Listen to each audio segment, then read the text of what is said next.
मणिमाध्यविरावृता मयूखैः अहमित्येव विभावये Bhavani ध्याये पद्मासनस्थां विकसितवदनां पद्मपत्रायताक्षीं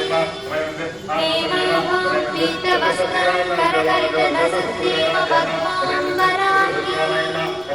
सर्वालङ्कारयुक्तां सततमभयदां भक्तनन्दां Bhavani श्रीविद्यां शान्तमूर्तिं सकलसुरस्तां सर्वसम्पत्प्रदात्रीं Shri Mata श्रीमहाराज्ञी श्रीमत्सिंहासनेश्वरी चिदग्निकुण्डसम्भूता देवकार्यसमुद्यता